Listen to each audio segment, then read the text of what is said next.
Welcome to the Instagram stories for Monday, June 9th. I'm your host, Daniel Hill. Today on the show, we'll hear from the head of Instagram, answering questions like, I see that my reel is shown to approximately the same amount of followers and non-followers. Is this a new thing? Also, he will handle a question about story highlights, which is something I continue to hate. And he'll talk about the debate about whether or not it is good to hide your likes on posts or keep them public. Additionally, I have a big announcement, which I am very excited to share with you. All of that and more on today's episode. But first, here's a quick word from our sponsors. Security program on spreadsheets, new regulations piling up, and audit dread? It's time for Vanta. Vanta automates security and compliance, brings evidence into one place, and cuts audit prep by 82%. Less manual work, clearer visibility, faster deals, zero chaos. Call it compliance or call it compliance. Get it? Join the 15,000 companies using Vanta to prove trust. Go to vanta.com/calm. Welcome back. Let's get into a big announcement about the show before we dive into the Ask Me Anything. If you've been following this show for a while, you have seen where I've interviewed multiple content creators on this show who do a weekly email newsletter of all the social media news that has happened over the past few days. Historically, I have not done that kind of email newsletter because I prefer to give you the updates in an audio format like this podcast. However, I am launching an email newsletter that will have all the social media news updates that I cover on the show. But if you prefer to read it, or perhaps you missed an episode and you just want to get caught up quickly, or you want to share the email newsletter with someone else, good news, you can now do that. I will link to how to sign up for my new email newsletter in the show notes. Feel free to sign up and let me know what you think. Now let's go on to the questions and answers from the head of Instagram. The first one. Lately, I see that my reel is shown to approximately the same amount of followers and non-followers. Is this a new thing? I'm going to play Adam's answer in a second, but keep in mind, this is a good thing. This is what you want. You want people who do not follow you to see your content because then they would potentially choose to follow you. Here's Adam's answer. The question is, are a lot of different creators seeing more and more reach from accounts that do not follow them? And the answer is yes. Now, we want you to reach as many people who are interested in your content as possible. Because if you can, you'll be happier, they will be happier, and we'll do better as a business. The thing that's challenging is that in feed specifically, not stories, the amount that people are sharing is decreasing. So the way that we're growing the overall pie of reach is through recommendations, photos and videos from accounts that people do not follow. And I know that is somewhat contentious, but it's the only way to grow the reach for the average creator out there. So yes, lots of creators are seeing more of their reach coming from non-followers. Followers still matter. Connected reach is still a thing, contrary to popular belief. You cannot reach all of your followers because some of them aren't on Instagram anymore. Some of them don't use Instagram in a given day, and sometimes we make ranking mistakes. But unconnected reach is how we are trying to grow the pie for the average creator out there. That effort to provide more unconnected reach is appreciated. I personally have not experienced it, but it's nice to know that that is Instagram's goal. Let's go on to the next question, which has to do with story highlights. As a reminder, I hate story highlights and I think they are useless, primarily because I don't think many people watch them. And number two, you have no way of knowing if anyone watched your story highlights because there are no data analytics provided to you about your story highlights. The question, should I use story highlights? Why? You don't have to use story highlights. You don't have to use every feature that we offer. I know that can be sometimes stressful. We want to offer a suite of tools you might find useful, and then you should pick the ones that are aligned with your goals. Highlights are a great way to keep stories around that you want to have stick around, but that's not for everyone, and that's okay. Okay, let's go on to the next question. Is it bad to hide my likes? This is an interesting one. I would say it's definitely not bad to hide your likes. I've hidden mine for years at this point. But if you do want to partner with brands, you may want to turn that on or send them screenshots of what your analytics are like so they can see how much engagement you're getting on posts. Here's Adam's answer to the question, is it bad to hide my likes?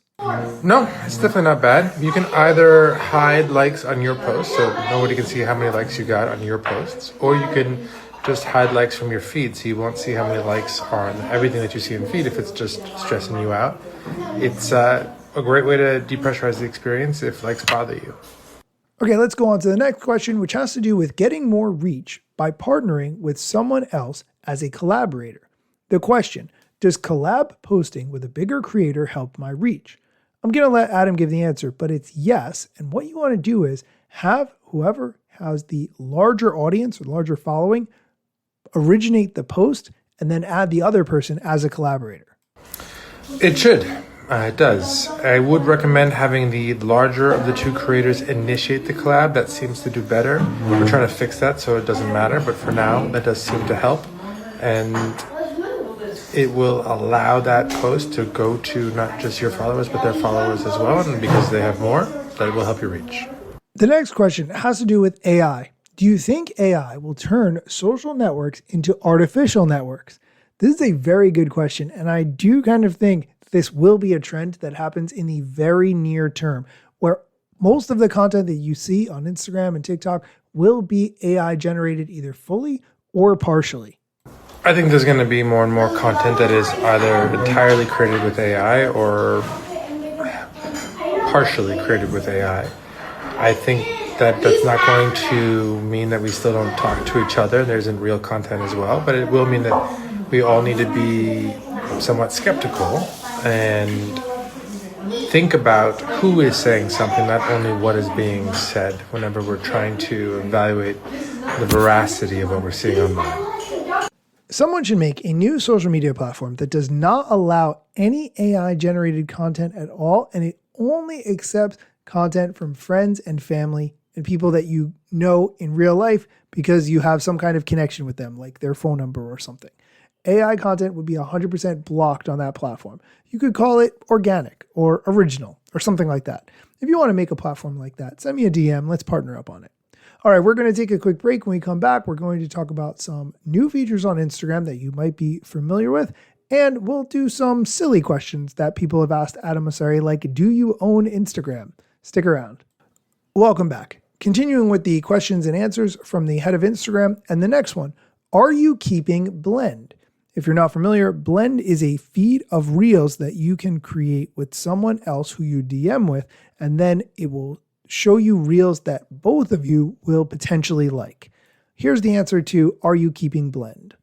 Yeah, we're definitely going to keep it. It's a really fun feature. It's not used by the majority of people yet, but it's growing. Basically, if you don't know what Blend is, when you go to a DM thread, either a one-on-one thread or a group thread, you can start a blend. Everyone has to opt in, and then you get a feed of reels for all of you. And you can see which reels for which person. It's a pretty fun way to explore not just your own interests, but your friends as well, to connect over creativity, so to speak. That question struck me as a little bit odd since they just launched Blend within the past few weeks, but whatever. Next question. Do you own Instagram? Obviously not. Meta owns Instagram. Here's Adam's answer explaining this. No, nor did I found Instagram. I have been leading Instagram for going on 7 years. Instagram is owned by Meta, which used to be called Facebook. It's a large company. We also own WhatsApp and Messenger and Oculus, and we make other things as well. And I work for that larger company. And I was hired to work on Instagram from the Facebook app in 2018. And when the founders left, later that year, I applied for and got this job. So I have been trying to shepherd Instagram forward for the last 6 or 7 years. And the last question we're going to talk about, what's the one leadership rule that you've never compromised on? This is an interesting question.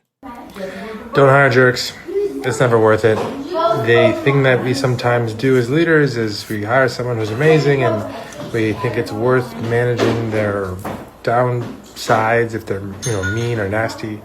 But the truth is, most of what we do anyway is collaborative. You have to work with other people. And if someone is bad energy or negative or a jerk, it tends to demotivate the people around them. And then even if they're amazing, they often create more downside than upside by making the people around them less productive.